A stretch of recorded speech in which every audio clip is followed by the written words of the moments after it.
পবিত্র কুরআনে যখন আল্লাহ তাআলা মুমিনদের প্রতি আহ্বান জানান, তখন তার আহ্বান প্রায়শই তাদের মৌখিক ঈমানের দাবি বাস্তবায়নের সাথে সম্পর্কিত। কারণ ইসলামে কর্ম ছাড়া ঈমানের মৌখিক দাবির খুব কম মূল্য রয়েছে। কর্ম হল সেই প্রমাণ এবং প্রমাণ যা একজন ব্যক্তির অর্জন করা প্রয়োজন যাতে তারা উভয় যোগতেই পুরস্কার এবং রহমত লাভ করতে পারে।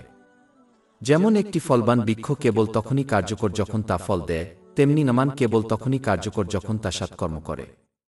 এই ক্ষেত্রে মহান আল্লাহ তাআলা মুমিনদের প্রতি আহ্বান জানিয়েছেন যে তারা মদের নেতিবাচক প্রভাবগুলি উপলব্ধি করতে পারেন যাতে তারা নিজের ইচ্ছায় তা এড়াতে পারে, কারণ ঐশ্বরিক অবতীর্ণের এই পর্যায়ে এটি নিষিদ্ধ ছিল না। সূরা ৪ আন-নিসা আয়াত ৪-৩। হে ঈমানদারগণ, তোমরা নেশাগ্রস্ত অবস্থায় নামাজের কাছেও যেও না, যতক্ষণ না তোমরা বুঝতে পারো যে তোমরা কি বলছ।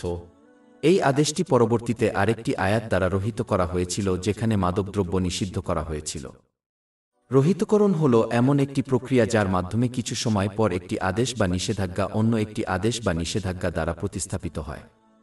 একজন অমুসলিম থেকে একজন শক্তিশালী মুসলিমে রূপান্তর সহজ করার জন্য মহান আল্লাহ এই কৌশলটি ব্যবহার করেছেন। যদি সমস্ত চূড়ান্ত আদেশ এবং নিষেধাজ্ঞাগুলি একসাথে পূর্ণরূপে কার্যকর করা হয়, তাহলে এই প্রক্রিয়াটি কঠিন হয়ে পড়ে। এই কারণেই ইসলামে মদ্যপান অবিলম্বে নিষিদ্ধ করা হয়নি, কারণ এক মুহূর্তের মধ্যে তা ছেড়ে দেওয়া বেশিরভাগ লোকের জন্য কঠিন হতো যারা এটি পান করত। পরিবর্তে এটি পর্যায়ক্রমে নিষিদ্ধ করা হয়েছিল। সূরা ২ আল-বাকারা আয়াত ২-১-৯। তারা তোমাকে মদ ও জুয়া সম্পর্কে জিজ্ঞাসা করে বলো, এগুলোতে মহাপাপ এবং মানুষের জন্য কিছু উপকারিতা রয়েছে, কিন্তু তাদের পাপ তাদের উপকারের চেয়ে অনেক বেশি। এবং অধ্যায় ৪ আন-নিসা আয়াত ৪-৩। হে ঈমানদারগণ, তোমরা নেশাগ্রস্ত অবস্থায় নামাজের কাছেও যেও না, যতক্ষণ না তোমরা বুঝতে পারো যে তোমরা কি বলছো। এবং পরিশেষে ৫ অধ্যায় আল-মাইদা আয়াত ৯-০। হে ঈমানদারগণ, নিশ্চয়ই মদ, জুয়া, আল্লাহ ব্যতীত পাথরের বেদিতে বলিদান এবং ভাগ নির্ধারণকারী তীর শয়তানের কাছ থেকে অপবিত্রতা মাত্র, তাই তোমরা এগুলো থেকে বিরত থাকো যাতে তোমরা সফলকাম হতে পারো। এই প্রক্রিয়াটি চিকিৎসকরাও গ্রহণ করেন যারা সরাসরি সম্পূর্ণ ডোজ লিখে দেন না, বরং সময়ের সাথে সাথে ডোজ বাড়িয়ে দেন যাতে রোগীরা ইতিবাচকভাবে ওষুধের সাথে খাপ খাইয়ে নিতে পারে। এই কৌশলটি আসলে আল্লাহর পক্ষ থেকে এক বিরাট আশীর্বাদ এবং করুণা ছিল, কারণ ইসলাম গ্রহণকারী অসংখ্য মানুষ যদি ওহীর শুরুতে সমস্ত চূড়ান্ত আদেশ এবং নিষেধাজ্ঞা একসাথে নাজিল হতো তবে তা প্রত্যাখ্যান করত। এই আয়াতের শেষ অংশ দ্বারা ইঙ্গিত করা হয়েছে যে যদিও মহান আল্লাহ তাআলা নিঃসন্দেহে এটি করার ক্ষমতা রাখেন, তবুও তিনি মানুষের জন্য স্বাচ্ছন্দ্য এবং করুণার পথ বেছে নিয়েছেন। ৪th অধ্যায় আন-নিসা আয়াত ৪-৩। হে ঈমানদারগণ, তোমরা নেশাগ্রস্ত অবস্থায় নামাজের কাছেও যেও না, যতক্ষণ না তোমরা বুঝতে পারো যে তোমরা কি বলছো। মদ্যপান নিষিদ্ধ করার আগে মুসলমানদের চিন্তাভাবনার ধর্ম অন্ধ অনুকরণ নয়। যে ব্যক্তি এই পৃথিবীর জিনিসপত্র এবং তাদের সম্মুখীন হওয়া অভিজ্ঞতা সম্পর্কে চিন্তা করে এবং ক্রমাগত বিচার করে যে এই জিনিসগুলি মানসিক শান্তির দিকে পরিচালিত করে কিনা, সে এই পৃথিবীতে তাদের কি পদক্ষেপ নেওয়া উচিত এবং কি পদক্ষেপ নেওয়া এড়িয়ে চলা উচিত তা উপলব্ধি করবে। এছাড়াও নিজের জন্য চিন্তা করার অর্থ হল ইসলামী শিক্ষার মধ্যে ইসলামের সত্যতা নির্দেশ করে এমন স্পষ্ট প্রমাণ এবং প্রমাণ অধ্যয়ন করা যা একজনকে দৃঢ় ঈমানের দিকে পরিচালিত করবে। পরিস্থিতি যাই হোক না কেন, স্বাচ্ছন্দ্য বা কষ্টের সময়ে মহান আল্লাহকে আনুগত্যে অবিচল থাকার জন্য দৃঢ় ঈমান অপরিহার্য। পবিত্র কুরআন এবং মহানবী মুহাম্মদ এর সুস্পষ্ট নিদর্শন এবং শিক্ষা সম্পর্কে জানার এবং তার উপর আমল করার মাধ্যমে একজন ব্যক্তি দৃঢ় ঈমান গড়ে তোলে। এই শিক্ষাগুলি প্রকাশ করে যে মহান আল্লাহর প্রতি আন্তরিক আনুগত্য ইহকাল এবং পরকালে মানসিক শান্তি বৃদ্ধি করে।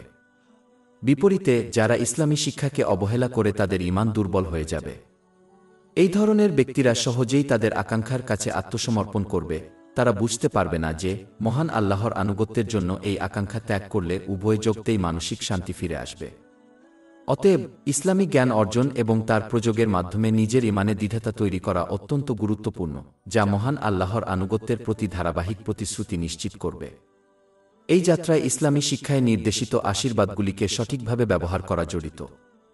এর মাধ্যমে একজন ব্যক্তি তাদের মানসিক এবং শারীরিক উভয় অবস্থায় শান্তি এবং সম্প্রীতির অনুভূতি অর্জন করতে পারে এবং এটি তাদের জীবনের প্রতিটি জিনিসকে সঠিকভাবে স্থান দিতে উৎসাহিত করে। ৪th অধ্যায় আন-নিসা আয়াত ৪-৩। হে ঈমানদারগণ, তোমরা নেশাগ্রস্ত অবস্থায় নামাজের কাছে যেও না, যতক্ষণ না তোমরা বুঝতে পারো যে তোমরা কি বলছো অথবা পবিত্র অবস্থায় থাকো। তবে যারা নামাজের স্থান দিয়ে যাতায়াত করে তাদের ছাড়া যতক্ষণ না তোমরা তোমাদের পুরো শরীর ধুয়ে ফেলো। এই আয়াতটি ইঙ্গিত করে যে পুরুষদের মসজিদে জামাতের সাথে নামাজ আদায় করা উচিত। পবিত্র কুরআন মসজিদে জামাতের সাথে ফরজ নামাজ আদায়ের গুরুত্ব নির্দেশ করে। সূরা 2 আল বাকারা আয়াত 4-3। এবং যারা ইবাদত ও আনুগত্যে রুকু করে তাদের সাথে রুকু করো। এই আয়াতের শিক্ষা এবং মহানবী শাক এর হাদিসের কারণে অনেক সম্মানিত আলেম মুসলিম পুরুষদের জন্য জামাতে নামাজ পড়া ফরজ বলে মনে করেছেন। উদাহরণস্বরূপ সুনানে আবু দাউদের 550 নম্বর হাদিসে লিপিবদ্ধ একটি হাদিস সতর্ক করে দিয়েছে যে যারা মসজিদে জামাতে নামাজ পড়া অবহেলা করে সাহাবাগণ রাত তাদেরকে মুনাফিক হিসেবে দেখেন। তাছাড়া মহানবী সাক এমনকি কঠোর পরিণতির বিষয়ে সতর্ক করে বলেছেন। তিনি বলেছেন যে যারা বৈধ কারণ ছাড়া মসজিদে নামাজ পড়তে যান না তাদের ঘর পুড়িয়ে দেওয়ার কথা বিবেচনা করবেন। সহিহ মুসলিমের 1-4-2 নম্বর হাদিসে এটির সমর্থন রয়েছে। তাই যারা এই গুরুত্বপূর্ণ দায়িত্ব পালন করতে সক্ষম তাদের জন্য এটি করা অপরিহার্য এবং অন্যান্য সৎকর্ম যেমন গৃহস্থালির কাজে সহায়তা করা কে বিকল্প বলে ভেবে নিজেদেরকে প্রতারিত না করা। সহিহ বুখারী শরীফের 676 নম্বর হাদিসে যেমন উল্লেখ করা হয়েছে, পরিবারকে ভরণ পোষণ করা আসলেই পছন্দনীয়, তবুও মহানবী হযরত মুহাম্মদ সাক এর ঐতিহ্যের সঠিক অগ্রাধিকার বজায় রাখা এবং ব্যক্তিগত ইচ্ছার উপর ভিত্তি করে এর গুরুত্ব পরিবর্তন না করা অত্যন্ত গুরুত্বপূর্ণ। যারা তা করে তারা তার শিক্ষা থেকে দূরে সরে যাচ্ছে এবং কেবল তাদের নিজস্ব প্রবণতা অনুসরণ করছে, এমনকি সৎকর্মের মধ্যেও। উল্লেখযোগ্য যে পূর্বে উদ্ধৃত একই হাদিসে জোর দেওয়া হয়েছে যে যখন ফরজ নামাজের সময় আসত তখন মহানবী হযরত মুহাম্মদ শাক তৎক্ষণাৎ মসজিদে যেতেন। 4 অধ্যায় আন-নিসা আয়াত 4-3।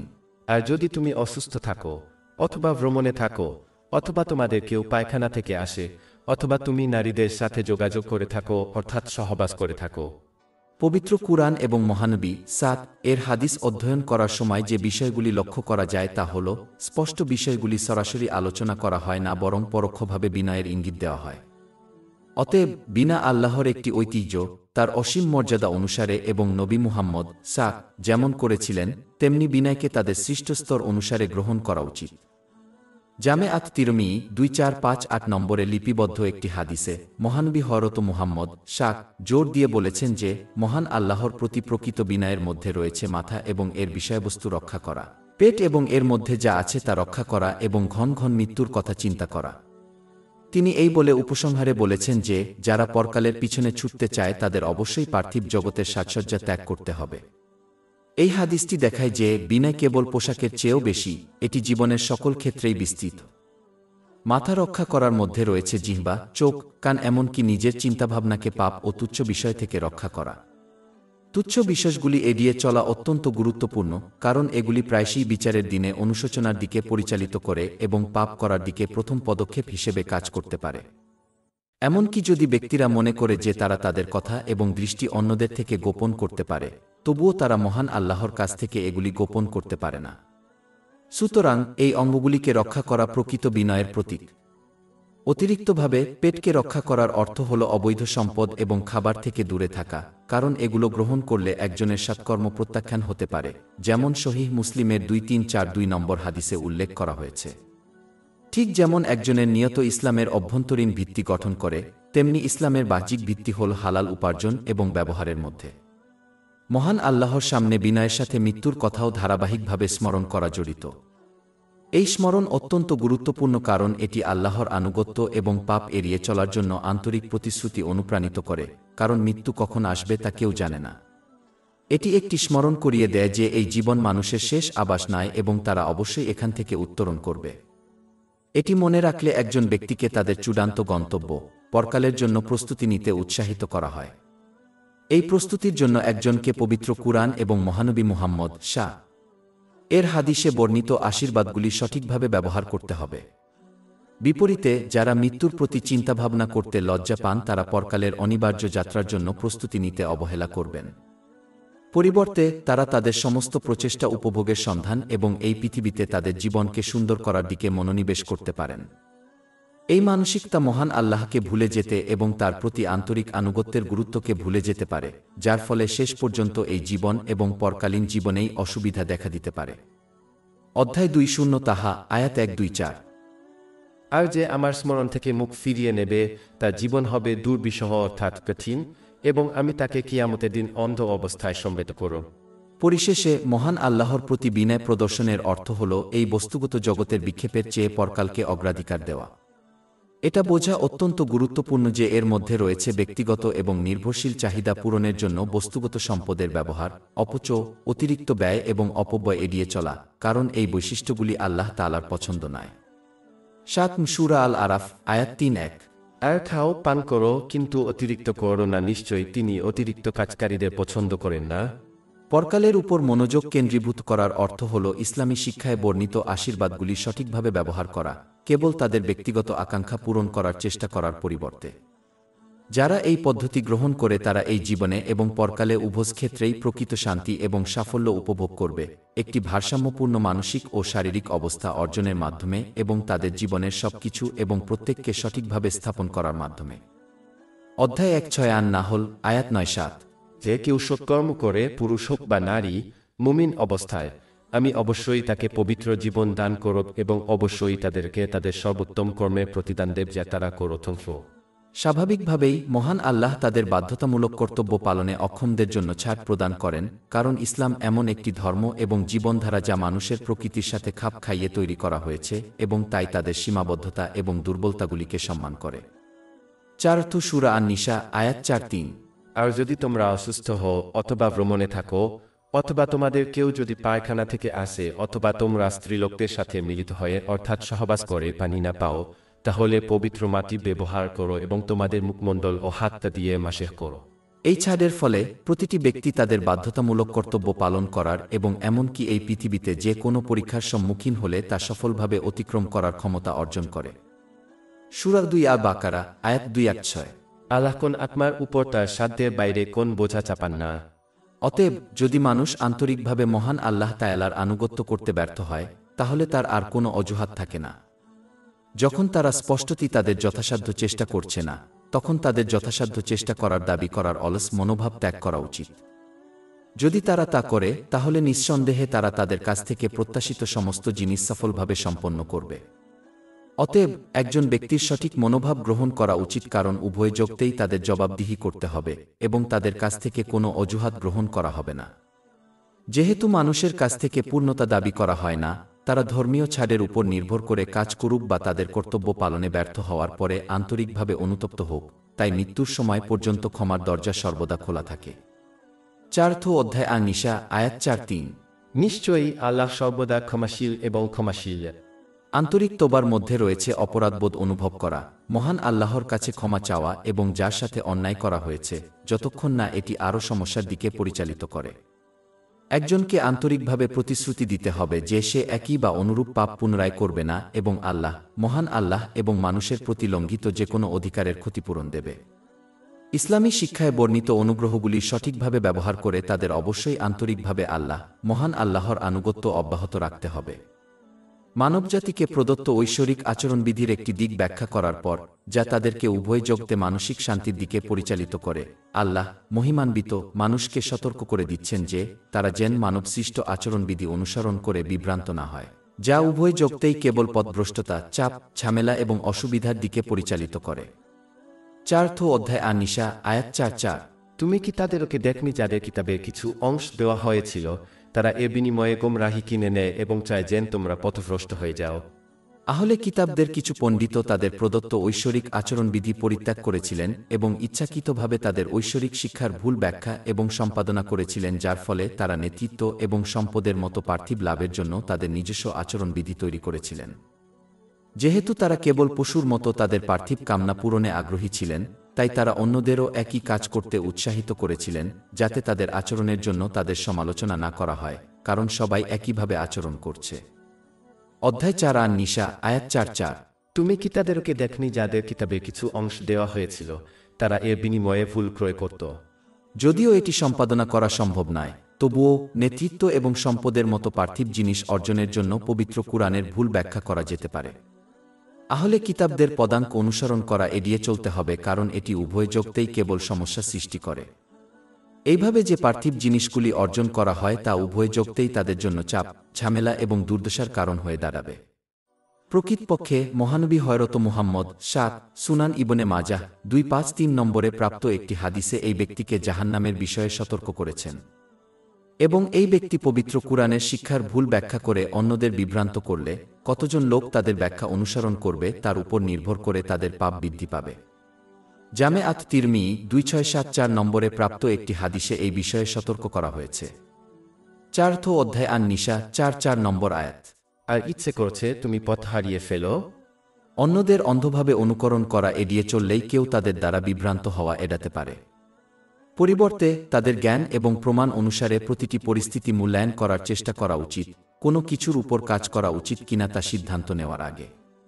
মহান আল্লাহ এই কারণেই মানুষকে সাধারণ জ্ঞান এবং বুদ্ধিমত্তা দিয়েছেন।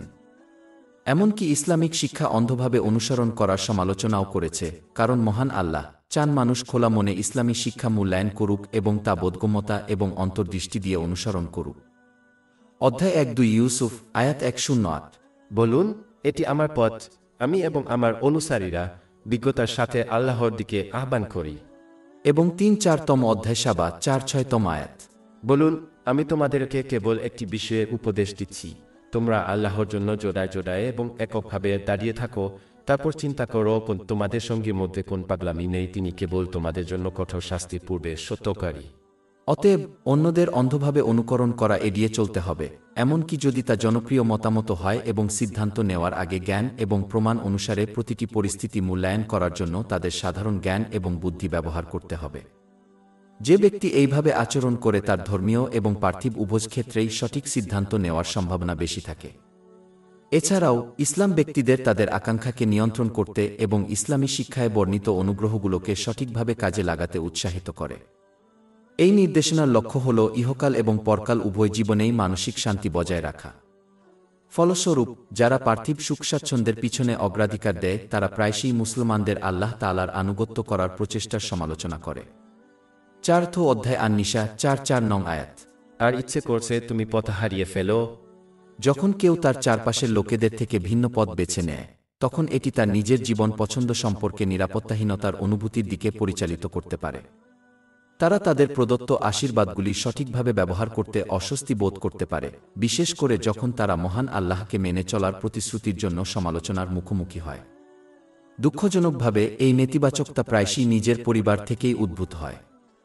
তাছাড়া সোশ্যাল মিডিয়া, ফ্যাশন এবং প্রচলিত সাংস্কৃতিক রীতিনীতি দ্বারা প্রভাবিত সমাজ, যারা ইসলামী নীতিমালা অনুযায়ী জীবনযাপন করার চেষ্টা করে তাদের অবজ্ঞার চোখে দেখে।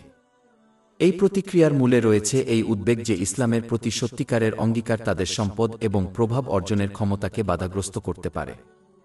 ইসলাম যেসব শিল্পের সমালোচনা করে, যেমন অ্যালকোহল এবং বিনোদন শিল্প, সেগুলি সক্রিয়ভাবে মানুষকে ইসলাম গ্রহণ থেকে বিরত রাখতে এবং মুসলমানদের তাদের ধর্ম মেনে চলা থেকে নিরুৎসাহিত করতে কাজ করে। বিভিন্ন প্ল্যাটফর্মে ইসলামের ব্যাপক নেতিবাচক চিত্রায়নের এটি একটি মূল কারণ। পরিশেষে যখন কেউ ইসলামিক শিক্ষার প্রতি প্রতিশ্রুতিবদ্ধ হয়, যা আত্মনিয়ন্ত্রণ এবং প্রদত্ত আশীর্বাদের যথাযথ ব্যবহারের পক্ষে কথা বলে, তখন যারা অনিয়ন্ত্রিত আকাঙ্ক্ষা অনুসরণ করতে পছন্দ করে তারা হুমকির সম্মুখীন হতে পারে। এর ফলে অন্যদের ইসলাম গ্রহণ বা এর নীতিগুলি অনুশীলন করা থেকে বিরত রাখার চেষ্টা করা হতে পারে, বরং আরও সুখী জীবনধারা প্রচারের লক্ষ্যে। ইসলামের নির্দিষ্ট দিকগুলি, যেমন মহিলাদের জন্য পোশাক কোড, প্রায়শই সমালোচনার জন্য আলাদা করা হয়।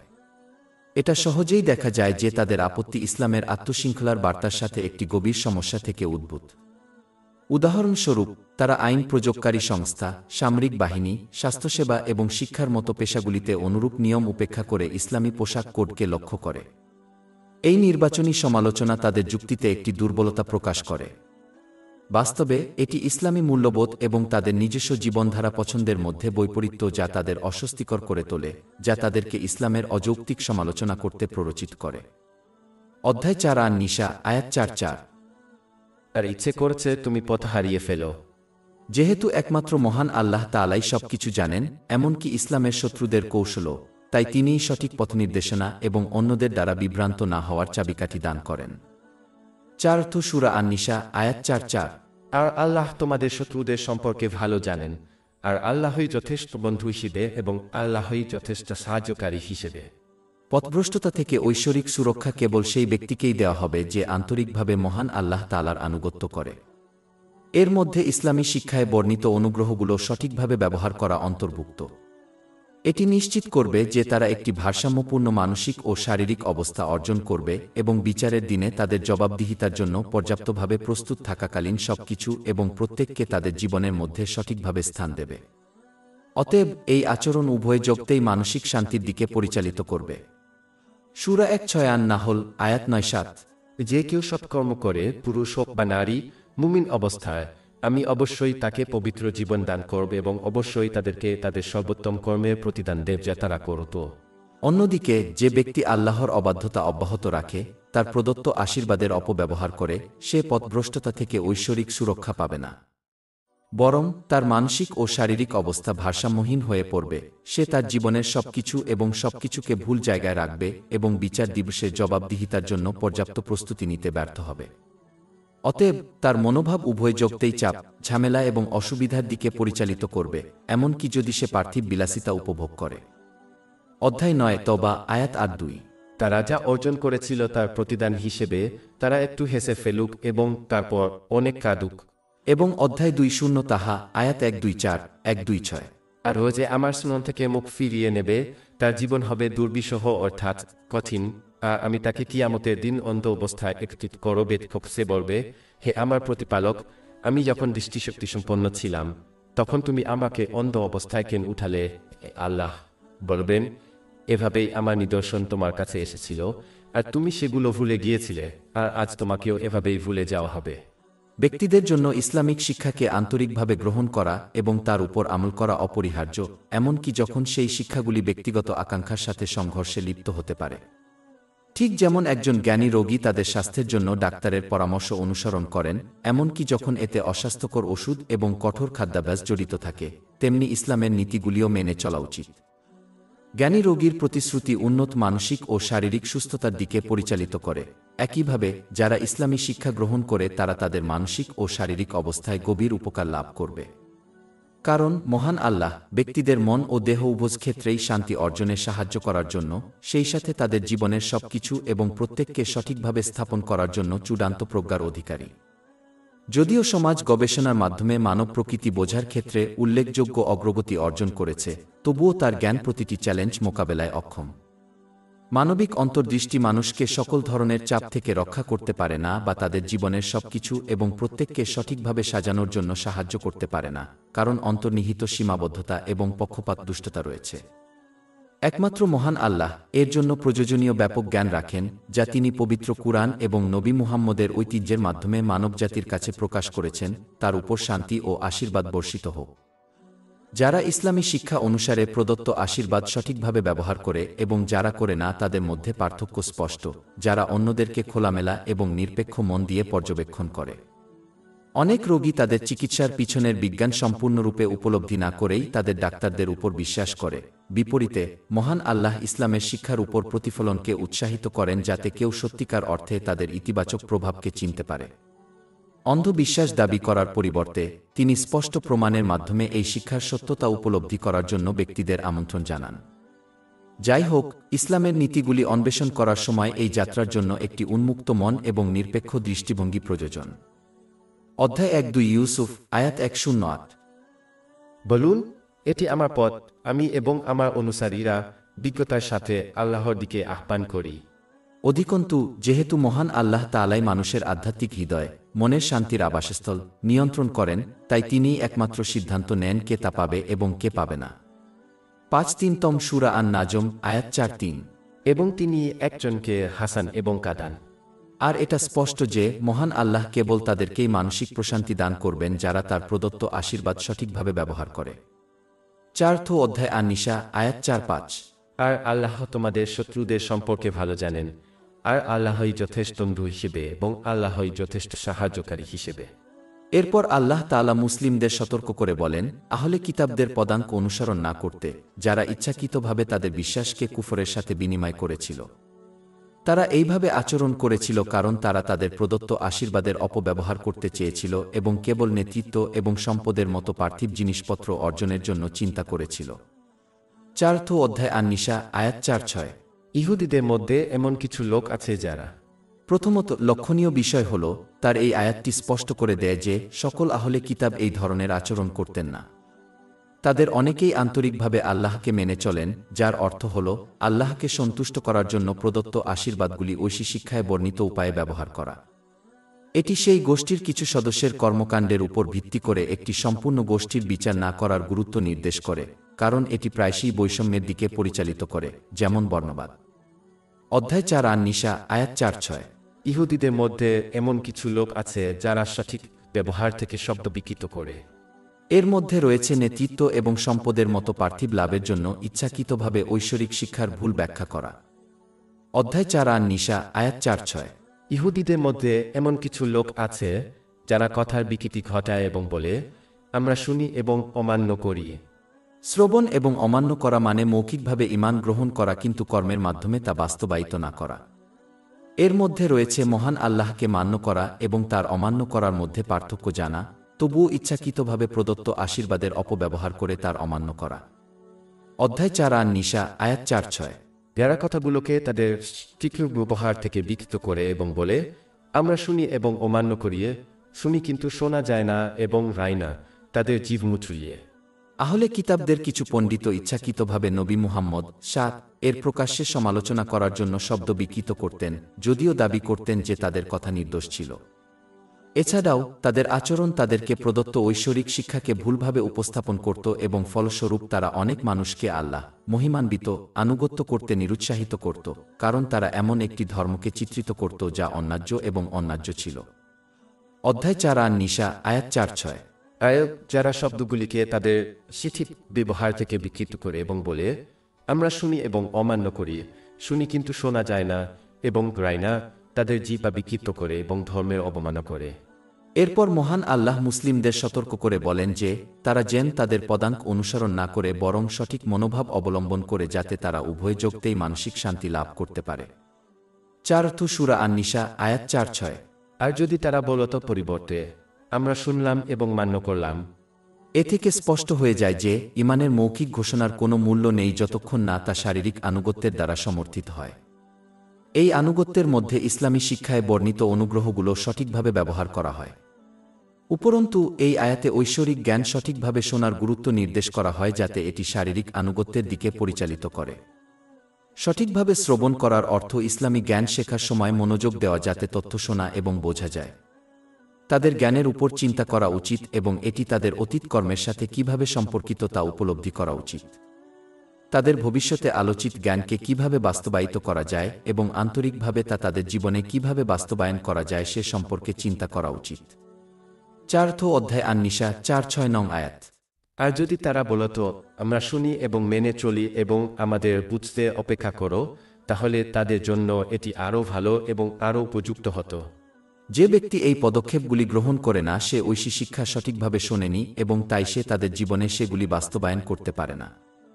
ইসলামী জ্ঞান সঠিকভাবে না শোনার একটি প্রধান কারণ হল যেসব মুসলমানদের কাছে বক্তৃতার মতো ইসলামী জ্ঞানের অ্যাক্সেস রয়েছে, তারা তাদের আচরণ বা কর্মকাণ্ডে মোটেও পরিবর্তন আনেন না, কারণ তারা ভুলভাবে বিশ্বাস করেন যে কেবল ইসলামী জ্ঞান শোনাই মহান আল্লাহকে খুশি করার জন্য যথেষ্ট, এমনকি যদি তাদের জীবনে শিক্ষাগুলি বাস্তবায়নের ইচ্ছা নাও থাকে।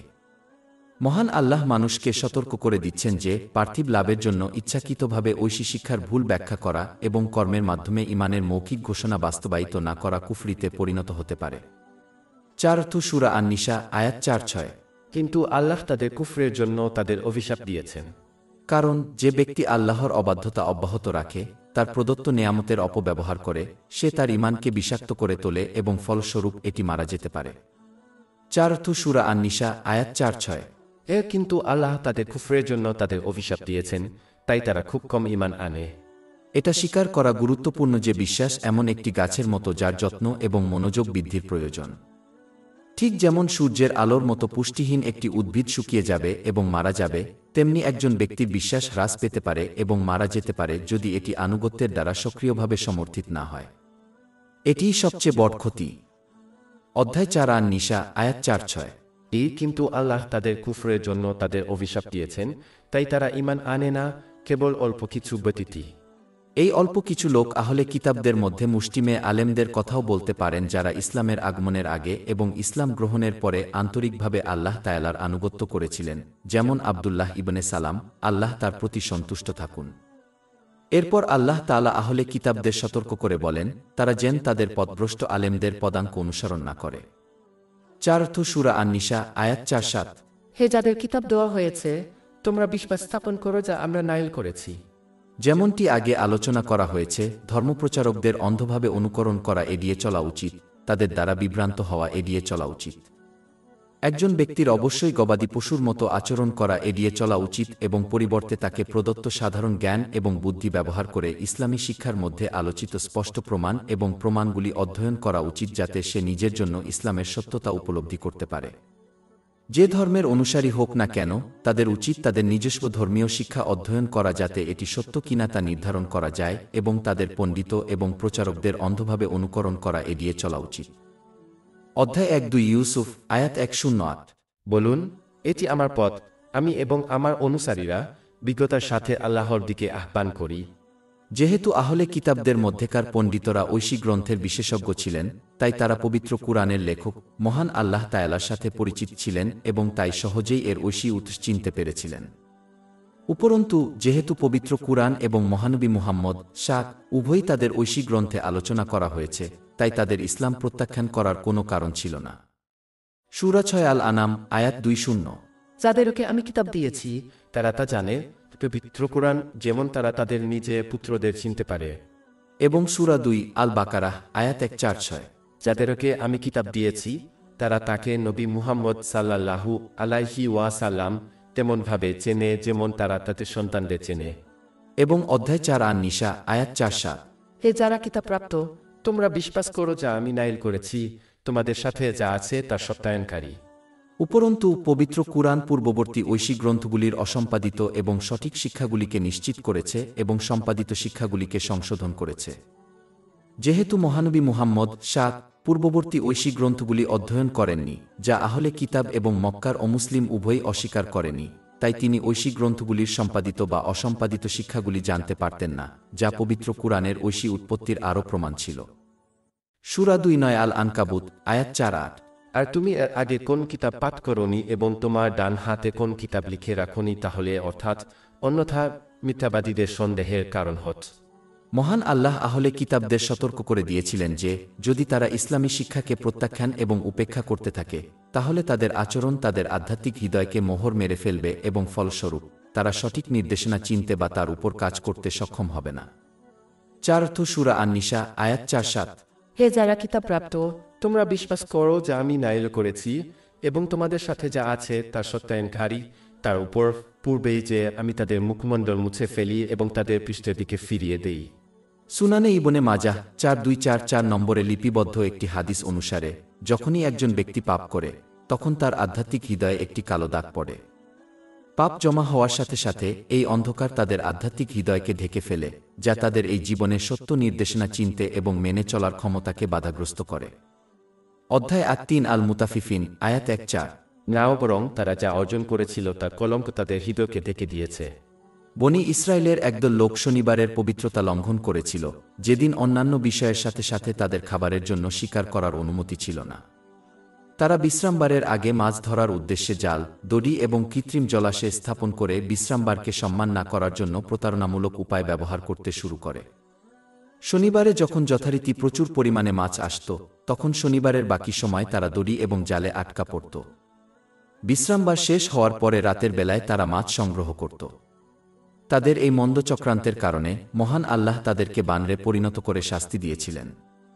মহান আল্লাহ তাদের পদাঙ্ক অনুসরণ করার বিরুদ্ধে সতর্ক করেছেন, কারণ এটি কেবল এমন আচরণ গ্রহণ করে যা কেবল পশুদের অনুরূপ, যেখানে মানুষ তাদের প্রদত্ত আশীর্বাদের অপব্যবহার করে কেবল তাদের পার্থিব কামনা পূরণের চেষ্টা করে।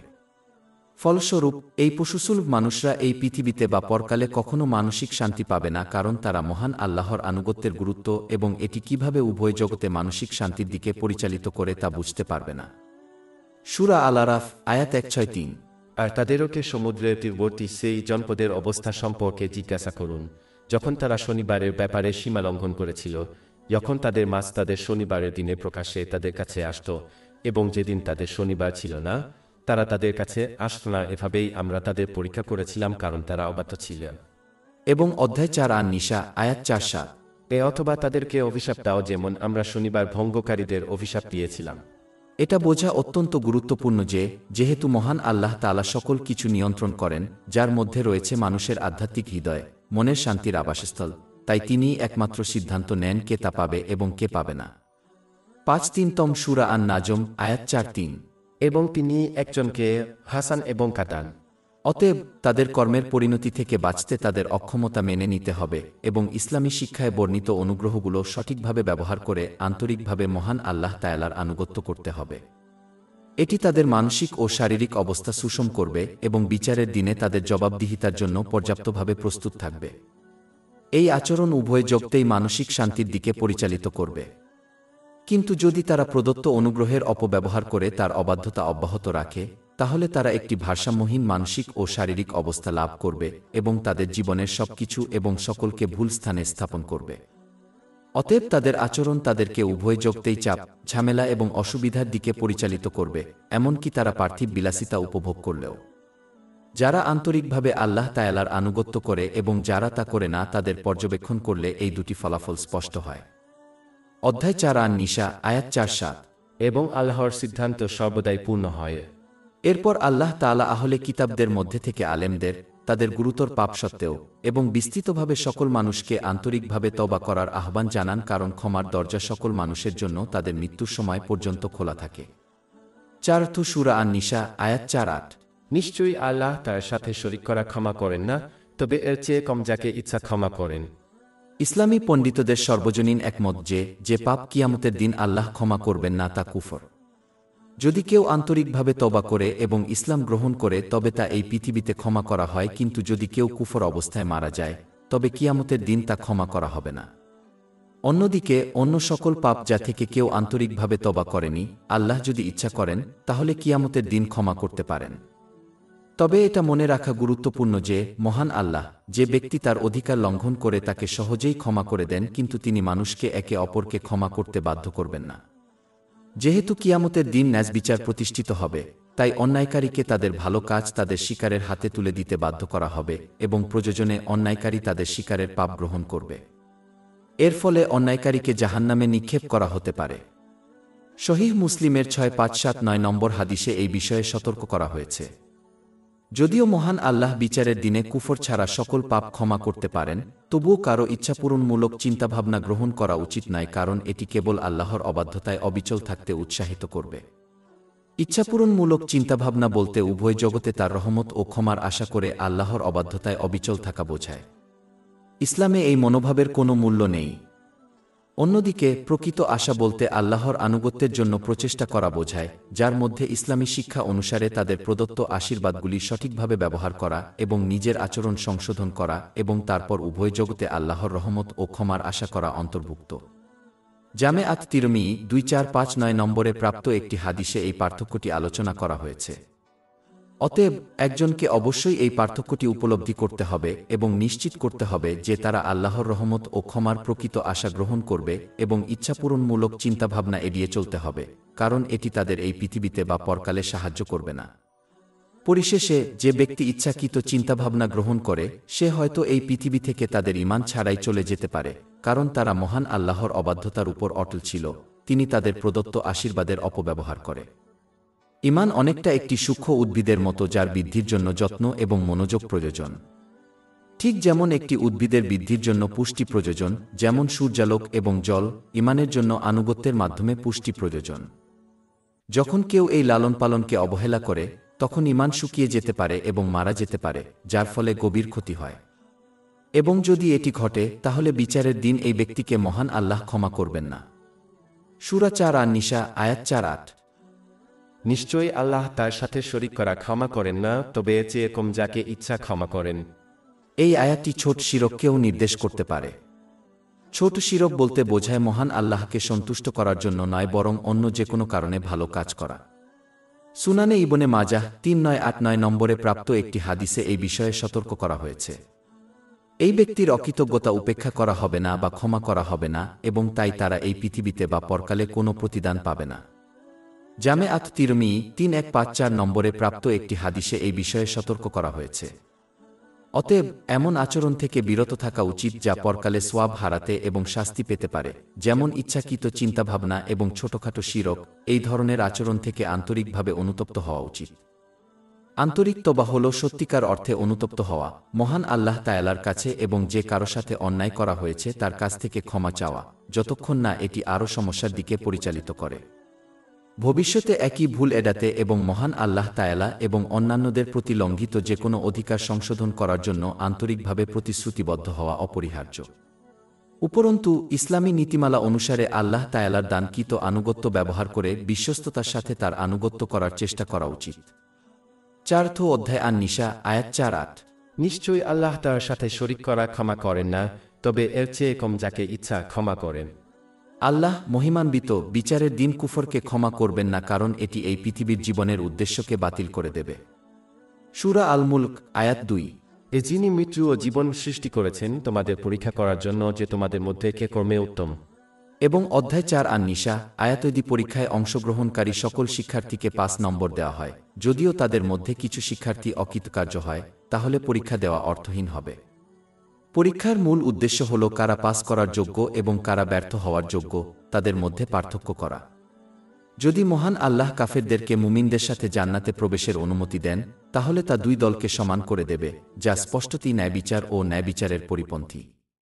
সূরা 4-5 আল জাসিয়াহ, আয়াত 2-1-4-7।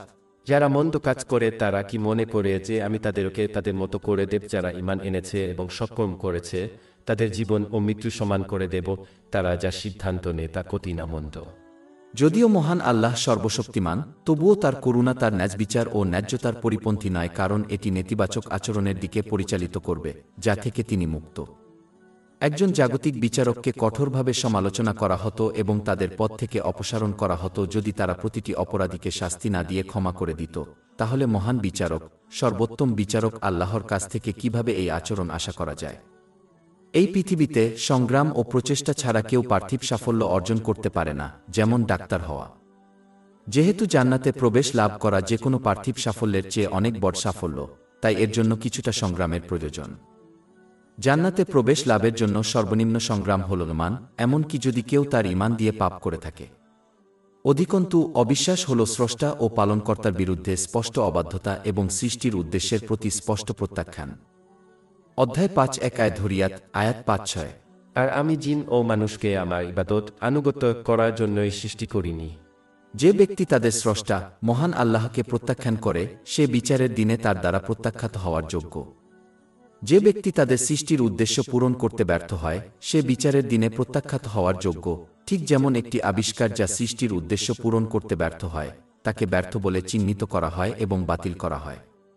একজন অমুসলিমকে জাহান্নামে চিরস্থায়ী শাস্তি ভোগ করতে হবে, কারণ পৃথিবীতে তাদের ক্ষণস্থায়ী অস্তিত্ব আল্লাহর প্রতি তাদের অবিশ্বাসের কারণে ক্ষতিগ্রস্ত হয়, যা তার চিরন্তন একত্বের বিরোধিতা করে। ফলস্বরূপ এই অবিশ্বাসের পরিণতি পরকালেও স্থায়ী হয়। অধিকন্তু একজন ব্যক্তিকে এই ভেবে বোকা বানানো উচিত নয় যে, যেহেতু মহান আল্লাহর ক্ষমা অসীম, তাই তিনি শিরককেও ক্ষমা করবেন। কিন্তু সত্য হল, সকল পাপের সম্পূর্ণ ক্ষমা কেবল সেই ব্যক্তির জন্য প্রযোজ্য হবে যারা মহান আল্লাহর একত্ববাদে বিশ্বাস করে। যে ব্যক্তি সংজ্ঞানুযায়ী তার একত্ববাদে বিশ্বাস করে না, সে বিশ্বাস করে না যে মহান আল্লাহর করুণা ও ক্ষমা অসীম, কারণ তিনি আল্লাহ ছাড়া অন্য কাউকে ক্ষমা ও করুণা করার ক্ষমতা দিয়েছেন। কেউ হয় আল্লাহর একত্ববাদে বিশ্বাস করে, যার ফলে বিশ্বাস করে যে তার ক্ষমা অসীম এবং তাই এটি তাদের সমস্ত পাপকে কাটিয়ে উঠতে পারে। অথবা কেউ আল্লাহর একত্ববাদে বিশ্বাস করতে ব্যর্থ হয়, যার ফলে তিনি মহান আল্লাহর অসীম ক্ষমায় বিশ্বাস করতে ব্যর্থ হয়। যদি তারা বিশ্বাস করে যে তার ক্ষমা অসীম, তাহলে তার ক্ষমা তাদের জন্য প্রযোজ্য হবে না, তাই তিনি তাদের শিরক ক্ষমা করবেন না যদি না তারা আন্তরিকভাবে তওবা করে। পরিশেষে যে ব্যক্তি কুফরিকে বেছে নেয় সে অন্যদেরও একই কাজ করতে উৎসাহিত করবে, কারণ তার পছন্দটি স্বাধীনতা হিসেবে দেখাবে, যদিও তা প্রতারণা। কারণ প্রকৃত স্বাধীনতা মনের শান্তির দিকে পরিচালিত করে, এবং যে ব্যক্তি আল্লাহ তাআলার অবাধ্যতা করে, প্রদত্ত আশীর্বাদের অপব্যবহার করে, সে মানসিক শান্তি অর্জন করতে পারে না।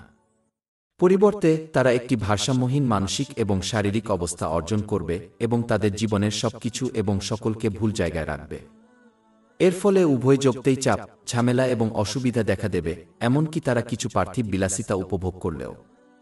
কিন্তু যেহেতু এই আচরণকে বিশ্বের কাছে স্বাধীনতা হিসেবে দেখানো যেতে পারে, তাই অনেক মানুষ এটি অনুসরণ করবে। ফলস্বরূপ যে ব্যক্তি মহান আল্লাহর প্রতি কুফরিকে বেছে নেয় সে অনেককে কুফরি বেছে নিতে প্রভাবিত করবে। অতএব এই ব্যক্তি পরকালে তাদের ভাগ্যের যোগ্য। অধ্যায় 4 আন নিসা আয়াত 4-8। আর যে আল্লাহর সাথে অন্যদের শরিক করে সে অবশ্যই একটি মহাপাপ রচনা করেছে। পরিশেষে সমগ্র সৃষ্টি মহান আল্লাহর আওতাধীন এবং তার সম্পূর্ণ নিয়ন্ত্রণ ও এখতিয়ারাধীন। একজন ব্যক্তির তার নিয়ম মেনে চলা ছাড়া আর কোনো উপায় নেই। ঠিক যেমন একজন ব্যক্তি যদি একটি নির্দিষ্ট দেশের দায়িত্বে নিয়োজিত সরকারের দ্বারা নির্ধারিত নিয়ম মেনে চলতে ব্যর্থ হয়, তেমনি মহাবিশ্বের মালিকের নিয়ম মেনে চলতে ব্যর্থ হলে উভয় যোগতেই তার সমস্যা হবে। একজন ব্যক্তি যদি তার নিয়ম মেনে চলতে না পারে তবে একটি দেশ ছেড়ে যেতে পারে, কিন্তু এমন জায়গায় পালিয়ে যেতে পারবে না যেখানে মহান আল্লাহর নিয়ম ও এখতিয়ার প্রযোজ্য হয় না। একজন ব্যক্তি তার সমাজের নিয়ম পরিবর্তন করতে সক্ষম হতে পারে, কিন্তু তারা কখনো মহান আল্লাহর নিয়ম পরিবর্তন করতে পারবে না। উপরন্তু ঠিক যেমন একজন বাড়ির মালিক ঘরের নিয়ম নির্ধারণ করে, এমনকি অন্যরা এই নিয়মের প্রতি আপত্তি জানালেও একইভাবে মহাবিশ্ব মহান আল্লাহর, এবং তাই তিনিই একমাত্র এই মহাবিশ্বের নিয়ম নির্ধারণ করেন, মানুষ এই নিয়ম পছন্দ করুক বা না করুক। অতএব এই নিয়মগুলি মেনে চলতে হবে নিজের স্বার্থে। যে ব্যক্তি এই সত্যটি বোঝে সে মহান আল্লাহর বিধান মেনে চলবে এবং পবিত্র কুরআন এবং মহানবী মুহাম্মদ এর হাদিস অনুসারে প্রদত্ত আশীর্বাদগুলি তার সন্তুষ্টির জন্য ব্যবহার করে তার আনুগত্য করার চেষ্টা করবে। একজন ব্যক্তি হয় আল্লাহর আদেশ ও নিষেধের পিছনের হিকমতগুলি শেখার চেষ্টা করতে পারে, যাতে সে বুঝতে পারে যে কিভাবে সেগুলি তাদের এবং বৃহত্তর সমাজের জন্য উপকারী এবং কিভাবে তারা উভয় জগতে মানসিক ও শারীরিক শান্তির দিকে পরিচালিত করে। অথবা সে তাদের আকাঙ্ক্ষার উপাসনা করতে পারে এবং ইসলামের শিক্ষা প্রত্যাখ্যান করতে পারে। কিন্তু যে ব্যক্তি ইসলামী নিয়ম মেনে চলতে ব্যর্থ হয় তার উচিত উভয় জগতেই তার পছন্দের পরিণতির মুখোমুখি হওয়ার জন্য নিজেকে প্রস্তুত করা, এবং কোনো আপত্তি, প্রতিবাদ বা অভিযোগ তাকে রক্ষা করতে পারবে না। অধ্যায় 1-8 আল কাহফ আয়াত 2-9। আর বলো, সব তোমাদের প্রতিপালকের পক্ষ থেকে এসেছে, অতএব যার ইচ্ছা সে বিশ্বাস করুক, আর যার ইচ্ছা সে বিশ্বাস করুক। নিশ্চয়ই আমরা জালেমদের জন্য আগুন প্রস্তুত রেখেছি, যার প্রাচীর তাদেরকে ঘিরে থাকবে। যদি তারা ত্রাণ প্রার্থনা করে তবে তাদের ত্রাণ ঘোলা তেলের মতো জল দিয়ে ত্রাণ করা হবে, যা তাদের মুখ পুড়িয়ে দেবে। পানীয় কত নিকৃষ্ট, আর বিশ্রামস্থল কত নিকৃষ্ট, আর বিশ্রামস্থল কত নিকৃষ্ট। 4th অধ্যায় আন নিসা আয়াত 4-9। তুমি কি এগুলো দেখোনি? এই শ্লোকের শুরুতেই এমন আত্মমগ্ন মনোভাব এড়ানোর গুরুত্ব নির্দেশ করা হয়েছে যেখানে কেউ কেবল নিজের জীবন এবং বিশেষ করে নিজের সমস্যা নিয়েই চিন্তা করে। যে ব্যক্তি এইভাবে আচরণ করে সে সাধারণ ইতিহাস, তার নিজস্ব ব্যক্তিগত ইতিহাস এবং তার চারপাশের মানুষের অবস্থার মধ্যে পাওয়া শিক্ষাগুলি কাজে লাগাতে ব্যর্থ হবে। এই বিষয়গুলি থেকে শিক্ষা নেওয়া হল সবচেয়ে শক্তিশালী উপায়গুলির মধ্যে একটি, যার মাধ্যমে একজন ব্যক্তি তার আচরণ উন্নত করতে পারে এবং ইতিহাসের পুনরাবৃত্তি এড়াতে পারে যাতে সে মানসিক শান্তি অর্জন করতে পারে।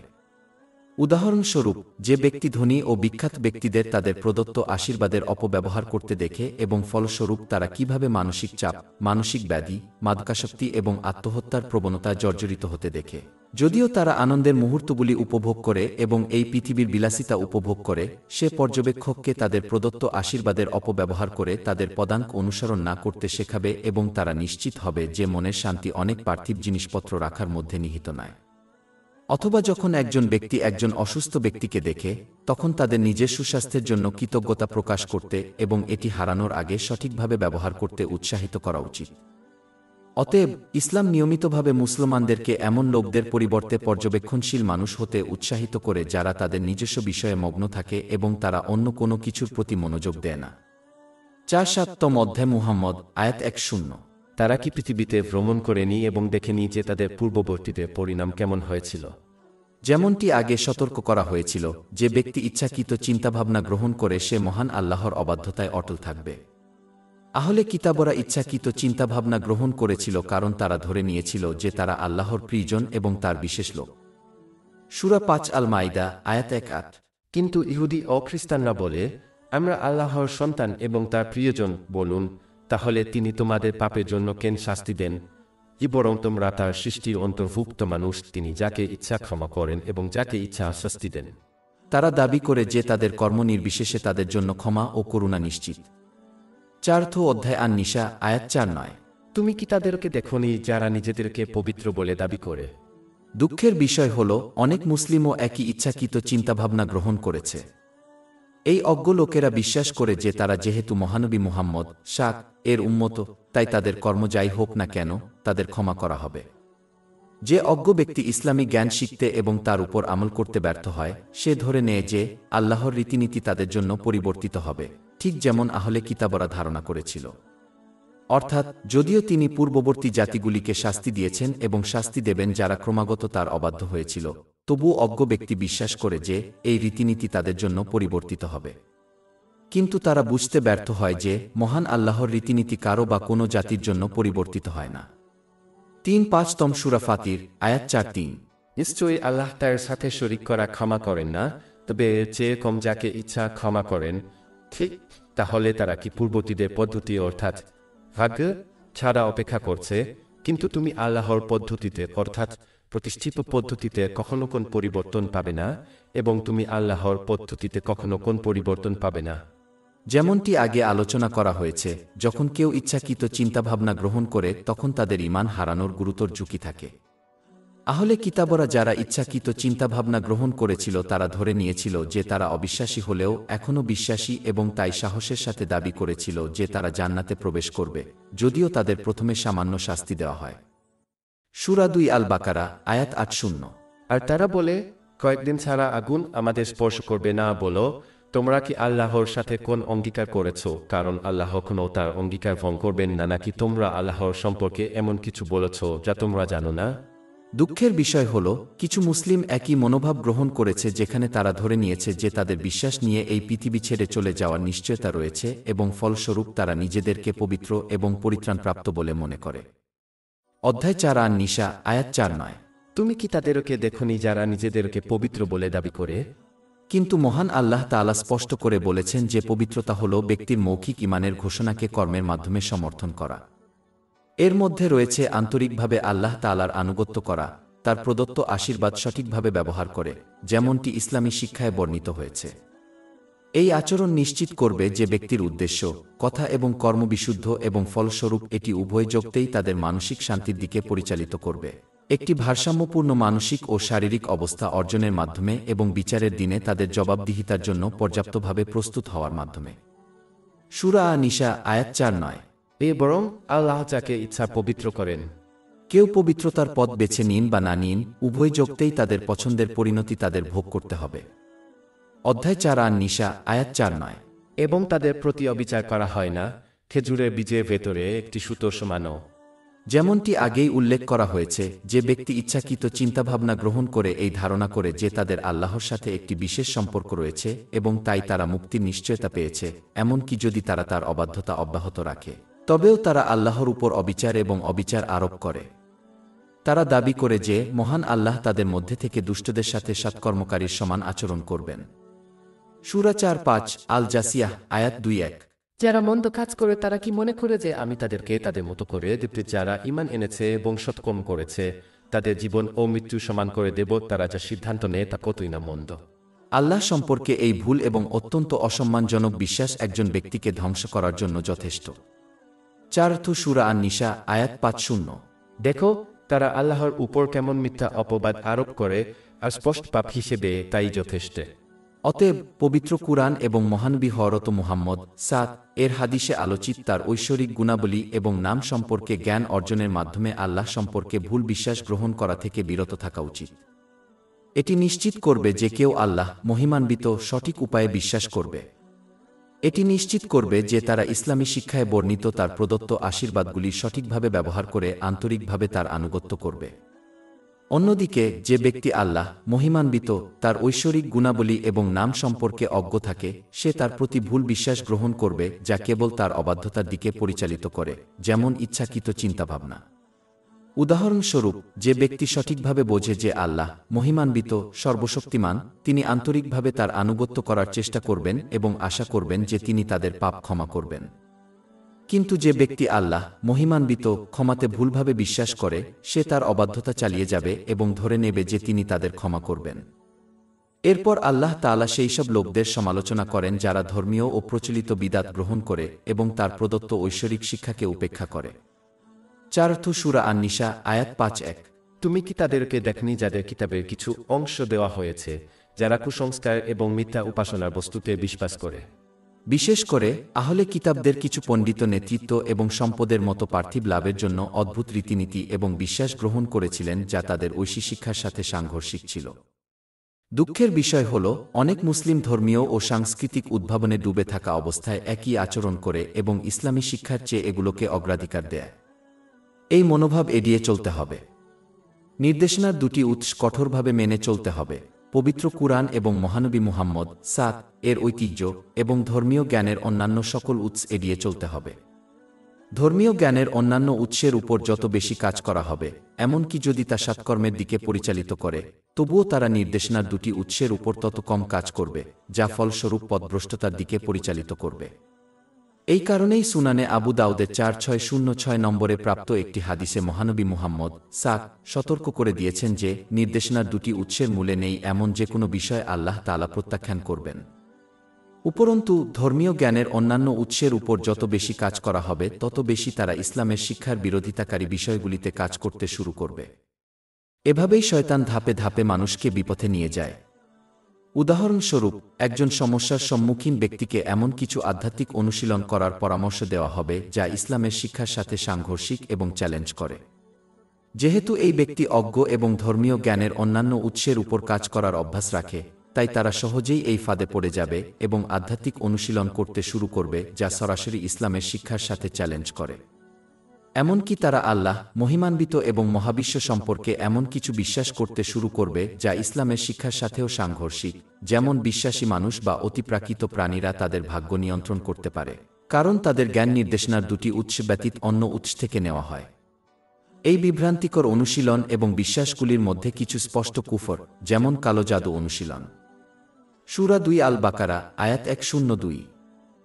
সুলাইমান কুফরি করেনি, বরং শয়তানরাই কুফরি করেছিল। তারা মানুষকে জাদু এবং ব্যাবিলনের দুই ফেরেশতা হারুত ও মারুতের উপর যা অবতীর্ণ হয়েছিল তা শিক্ষা দিত, কিন্তু তারা অর্থাৎ দুই ফেরেশতা কাউকে শিক্ষা দেয় না যতক্ষণ না তারা বলে, আমরা একটি পরীক্ষা, তাই জাদু অনুশীলন করে কুফরি করো না, কুফরি করো না। সুতরাং একজন মুসলিম অজান্তেই তাদের ঈমান হারিয়ে ফেলতে পারে, কারণ তাদের ধর্মীয় জ্ঞানের অন্যান্য উৎসের উপর নির্ভর করে কাজ করার অভ্যাস রয়েছে। এই কারণেই ধর্মীয় উদ্ভাবনগুলিতে কাজ করা যা নির্দেশনার দুটি উৎসের মধ্যে নিহিত নয়, তা শয়তানের পদাঙ্ক অনুসরণ করা। সূরা 2 আল বাকারা, আয়াত 208। হে ঈমানদারগণ, তোমরা পরিপূর্ণভাবে ইসলামে প্রবেশ করো এবং শয়তানের পদাঙ্ক অনুসরণ করো না, নিশ্চয়ই সে তোমাদের প্রকাশ্য শত্রু। সাধারণভাবে বলতে গেলে, যে ব্যক্তি ধর্মীয় উদ্ভাবনের উপর অটল থাকে সে এমন এক পর্যায়ে পৌঁছাবে যেখানে সে ধরে নেবে যে সে সঠিক পথে আছে, এবং ফলস্বরূপ তারা খোলাখুলিভাবে সেই মুসলিমদের সমালোচনা করবে যারা নির্দেশনার দুটি উৎস, পবিত্র কুরআন এবং মহানবী মুহাম্মদ এর ঐতিহ্যের শিক্ষা কঠোরভাবে মেনে চলে। সূরা 4 আন নিসা, আয়াত 5-1। এবং কাফেরদের সম্পর্কে বলো, এরাই কি মুমিনদের চেয়ে পথের দিক দিয়ে অধিকতর সঠিক পথে আছে? নবী মুহাম্মদ মদিনায় হিজরতের পর 3য় বছরে একজন ইহুদি পণ্ডিত এবং ইসলামের একজন আক্রমণাত্মক শত্রু কাব বিন আশরাফ মক্কা সফর করেন যাতে তাদেরকে ইসলামের বিরুদ্ধে আরও উত্তেজিত করা যায়। মক্কার একজন অমুসলিম নেতা তাকে জিজ্ঞাসা করেন যে মক্কার মূর্তিপূজকদের কাছে কে বেশি সঠিক পথপ্রাপ্ত এবং অনুগ্রহপ্রাপ্ত, নাকি মহানবী এবং ইসলামের কাছে? কাব উত্তর দেন যে মক্কার মূর্তিপূজকরা বেশি সঠিক পথপ্রাপ্ত। এটি ছিল একটি বোকামিপূর্ণ উত্তর, কারণ তিনি একজন ইহুদি পণ্ডিত হিসেবে খুব ভালোভাবেই জানতেন যে মূর্তিপূজা সঠিক পথনির্দেশনা থেকে অনেক দূরে। এই উপলক্ষে মহান আল্লাহ সূরা আন-নিসার 5-1 নম্বর আয়াত নাযিল করেন। তুমি কি তাদেরকে দেখনি যাদের কিতাবের কিছু অংশ দেওয়া হয়েছে, যারা কুসংস্কার ও মিথ্যা উপাস্যের উপর বিশ্বাস করে এবং কাফেরদের সম্পর্কে বলে, এরাই মুমিনদের তুলনায় পথের দিক দিয়ে অধিকতর সঠিক পথে আছে। ইমাম ইবনে কাসিরের নবীর জীবন, খণ্ড 3, পৃষ্ঠা 7 এ এটি আলোচনা করা হয়েছে। এই ঘটনাটি পার্থিব লাভের জন্য নিজের বিশ্বাসের সাথে আপোষ করার বিরুদ্ধে সতর্ক করে। এই আচরণের মাধ্যমে যে পার্থিব জিনিসগুলি পাওয়া যায়, যেমন সম্পদ, তা তাদের জন্য চাপ, ঝামেলা এবং দুর্দশার উৎস হয়ে উঠবে, যদিও এটি তাদের কাছে স্পষ্ট নয়। ফলস্বরূপ তারা কখনো মানসিক শান্তি পাবে না, এমনকি যদি তারা বিনোদনের মুহূর্তগুলি উপভোগ করে এবং পার্থিব বিলাসিতা অর্জন করে। অধ্যায় 9 তওবা, আয়াত 8-2। তারা যা অর্জন করেছিল তার প্রতিদান হিসেবে তারা একটু হেসে ফেলুক এবং তারপর অনেক কাঁদুক। এবং অধ্যায় 20 তাহা, আয়াত 1-2-4, 1-2-6। আর যে আমার স্মরণ থেকে মুখ ফিরিয়ে নেবে তার জীবন হবে দুর্বিষহ অর্থাৎ কঠিন, আর আমি তাকে কিয়ামতের দিন অন্ধ অবস্থায় একত্রিত করব। সে বলবে, হে আমার প্রতিপালক, আমি যখন দৃষ্টিশক্তি সম্পন্ন ছিলাম তখন তুমি আমাকে অন্ধ অবস্থায় কেন উঠালে? আল্লাহ বলবেন, এভাবেই আমার নিদর্শন তোমার কাছে এসেছিল আর তুমি সেগুলো ভুলে গিয়েছিলে, আর আজ এভাবেই তোমাকে ভুলে যাওয়া হবে। এছাড়াও যে ব্যক্তি ইচ্ছাকৃতভাবে ইসলামী জ্ঞানের অপব্যবহার করে তাকে সুনান ইবনে মাজাহ 253 নম্বরে প্রাপ্ত একটি হাদিসে জাহান্নামের ব্যাপারে সতর্ক করা হয়েছে। অধিকন্তু নিম্নলিখিত আয়াতগুলি এই মনোভাবকে কুফরের সাথে যুক্ত করে। 3 যে সূরা আলে ইমরান আয়াত 1-9। আর যাদেরকে কিতাব দেওয়া হয়েছিল তারা জ্ঞান আসার পরই মতবিরোধ করেছে, কেবল নিজেদের মধ্যে হিংসা বিদ্বেষের কারণে, আর যে আল্লাহর আয়াত অস্বীকার করে। কারণ যখন কেউ ইচ্ছাকৃতভাবে ঐশী শিক্ষার ভুল ব্যাখ্যা করে তখন তারা তাদের প্রদত্ত আশীর্বাদের অপব্যবহার করবে। এই আচরণ তাদের বিশ্বাসকে বিষাক্ত করে তুলবে এবং এমনকি তারা অজান্তেই এটিকে মেরে ফেলতে পারে। এটা বোঝা গুরুত্বপূর্ণ যে ঈমান একটি গাছের মতো যা বেঁচে থাকার জন্য পাপ থেকে রক্ষা করতে হবে। ঠিক যেমন একটি গাছ যা ক্ষতিকারক জিনিস থেকে রক্ষা পায় না তা মারা যায়, তেমনি একজন ব্যক্তির ঈমানও মারা যেতে পারে যদি তারা পাপে লেগে থাকা এড়িয়ে না যায়। অতএব মুসলিমদের জন্য তাদের পার্থিব আকাঙ্ক্ষা পূরণের জন্য ইচ্ছাকৃতভাবে ঐশী শিক্ষার ভুল ব্যাখ্যা করা এড়িয়ে চলা অত্যন্ত গুরুত্বপূর্ণ, কারণ তারা তাদের ঈমান ছাড়াই এই পৃথিবী ছেড়ে চলে যেতে পারে। এটি সবচেয়ে বড় ক্ষতি, কারণ এই ব্যক্তি এই পৃথিবী এবং পরকালে চাপ, অসুবিধা এবং ঝামেলার সম্মুখীন হবে। অধ্যায় 4 আন-নিসা আয়াত 5-2। এরাই তারা যাদেরকে আল্লাহ অভিসম্পাত করেছেন, আর যাকে আল্লাহ অভিসম্পাত করেন তুমি কখনো তার জন্য কোন সাহায্যকারী পাবে না। এরপর আল্লাহ তাআলা তাদের সমালোচনা করেন যারা পার্থিব লাভের জন্য ইচ্ছাকৃতভাবে ঐশ্বরিক জ্ঞানের ভুল ব্যাখ্যা করেন এই প্রশ্নে যে তারা কি শাস্তি থেকে মুক্ত, কারণ তাদের মহাবিশ্বের উপর কিছু নিয়ন্ত্রণ রয়েছে এবং তাই তারা যা ইচ্ছা তাই করতে পারে। 4th অধ্যায় আন-নিসা আয়াত 5-3। নাকি তাদের কি রাজত্বের কোন অংশ আছে? এরপর আল্লাহ তাআলা তাদের লোভী স্বভাব তুলে ধরেন। আল্লাহ তাআলা জানেন যে যদি তাদের তার ভাণ্ডারের উপর কোনো নিয়ন্ত্রণ দেওয়া হয় তাহলে তারা তা হারানোর ভয়ে মানুষকে কিছুই দিত না। 4th অধ্যায় আন-নিসা 5-3 নং আয়াত। হলে যদি তাই হত তাহলে তারা মানুষকে খেজুরের বীজের কণার সমানও দিত না। সাধারণভাবে বলতে গেলে লোভ একজন ব্যক্তিকে বাধ্যতামূলক দান খরাতের দায়িত্ব এড়িয়ে যেতে পারে, যা পরিণামে ইহকাল ও পরকালে ধ্বংস ডেকে আনে। সহিহ বুখারীর 1403 নম্বর একটি গুরুত্বপূর্ণ হাদিস এই পরিণতি ব্যাখ্যা করে সতর্ক করে যে যারা তাদের বাধ্যতামূলক দান খরাত করতে অবহেলা করবে তারা কিয়ামতের দিন একটি বৃহৎ বিষাক্ত সাপের মুখোমুখি হবে, যা তাদের অবহেলার শাস্তি হিসেবে বারবার কামড়াবে। 3 সূরা আলে ইমরান আয়াত 180। আর যারা লোভের বশে আল্লাহ তার অনুগ্রহ থেকে যা দিয়েছেন তা ত্যাগ করে, তারা যেন কখনো মনে না করে যে এটি তাদের জন্য ভালো, বরং এটি তাদের জন্য আরও খারাপ। কিয়ামতের দিন তাদের ঘাড়ে তারা যা ত্যাগ করেছে তা ঝুলিয়ে রাখা হবে। যদি কোনো ব্যক্তির লোভ তাকে দানস্তকা করতে বাধা দেয় তাহলে তা হয়তো অবৈধ নাও হতে পারে, কিন্তু এটি অবশ্যই গর্ব করার মতো কিছু নয়।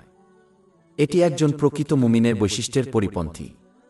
মূলত একজন কৃপণ ব্যক্তি নিজেকে আল্লাহ, মহিমান্বিত জান্নাত এবং অন্যদের থেকে বিচ্ছিন্ন করে ফেলে একই সাথে জাহান্নামের কাছাকাছি চলে যায়। এই সতর্কতা জামে আত-তিরমিজি 1961 নম্বরে পাওয়া একটি হাদিসে প্রতিধ্বনিত হয়েছে। লোভ একজন ব্যক্তিকে প্রদত্ত আশীর্বাদ যেমন সময় এবং সম্পদ কেবল ব্যক্তিগত লাভের জন্য ব্যবহার করতে বাধ্য করতে পারে। তারা প্রায়শই উপেক্ষা করে যে তাদের উপর প্রদত্ত আশীর্বাদগুলি এমনভাবে ব্যবহার করার মাধ্যমেই ইহকাল এবং পরকাল উভয় জীবনে প্রকৃত শান্তি এবং সাফল্য আসে, যা মহান আল্লাহকে খুশি করে, যিনি সকল আশীর্বাদের প্রকৃত মালিক এবং দাতা। একজন লোভী ব্যক্তি তার নিজের অধিকার নিয়ে ব্যস্ত থাকে, সহজেই আল্লাহ, মহিমান্বিত এবং অন্যদের অধিকারকে অবহেলা করে।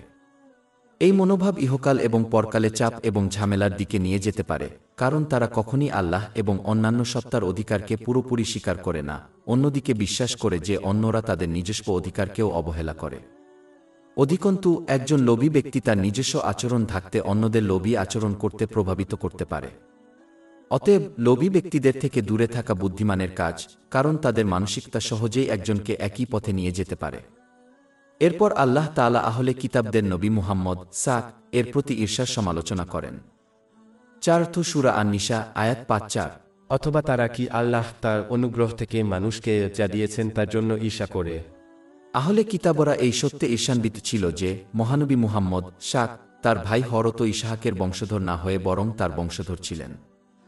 যেহেতু তাদের পুরো ধর্মবংশের গুরুত্বকে কেন্দ্র করে গড়ে উঠেছিল, যা তাদের মতে অন্যান্য মানবজাতির উপর তাদের শ্রেষ্ঠত্ব প্রদান করেছিল, তাই তারা এমন একজন নবী কে গ্রহণ এবং অনুসরণ করতে পারত না, যিনি ভিন্ন বংশ থেকে এসেছিলেন। এটি কেবল তাদের তৈরি শ্রেষ্ঠত্বের জটিলতাকে ধ্বংস করবে। মক্কার অমুসলিমদের ক্ষেত্রে, যেহেতু তারা আরবি ভাষার উপর দক্ষ ছিল, তাই তারা জানত যে পবিত্র কুরআন কোনো সৃষ্টির বাণী নয়। এবং যেহেতু তারা নবী মুহাম্মদ এর নবুয়ত ঘোষণার আগে 40 বছর তার সাথে কাটিয়েছিল, তাই তারা জানত যে তিনি মিথ্যাবাদী নন। অধ্যায় 10 ইউনুস আয়াত 1-6। এই কারণ আমি আগে তোমাদের মধ্যে এক জীবনকাল কাটিয়েছি, তাহলে কি তোমরা বুঝতে পারবে না? মক্কার অমুসলিমদের মধ্যে যারা সম্ভ্রান্ত, তারা নবী মুহাম্মদ কে গ্রহণ ও অনুসরণ করে বেঁচে থাকতে পারত না, যিনি একজন দরিদ্র এতিম ছিলেন, যদিও তিনি ছিলেন সবচেয়ে সম্ভ্রান্ত গোত্রের অন্তর্ভুক্ত। তারা নেতৃত্ব, নিয়ন্ত্রণ এবং সম্পদ কামনা করত, কিন্তু নবী মুহাম্মদ কে নবুয়তের ঘোষণা দেওয়ার পর তারা ঈর্ষান্বিত হয়ে পড়ে এবং সমস্ত সৃষ্টির উপর নেতৃত্ব এবং শ্রেষ্ঠত্ব লাভ করে। 4 সূরা আন-নিসা আয়াত 5-4। অথবা তারা কি আল্লাহ তার অনুগ্রহ থেকে মানুষকে যা দিয়েছেন তার জন্য ঈর্ষা করে? হিংসা একটি মহাপাপ যা যে কোনো মূল্যে এড়িয়ে চলতে হবে। এটি একটি মহাপাপ কারণ হিংসুক সরাসরি আল্লাহর পছন্দকে চ্যালেঞ্জ করে। তারা এমন আচরণ করে যেন আল্লাহ তাদের পরিবর্তে অন্য কাউকে একটি বিশেষ আশীর্বাদ প্রদান করে ভুল করেছেন।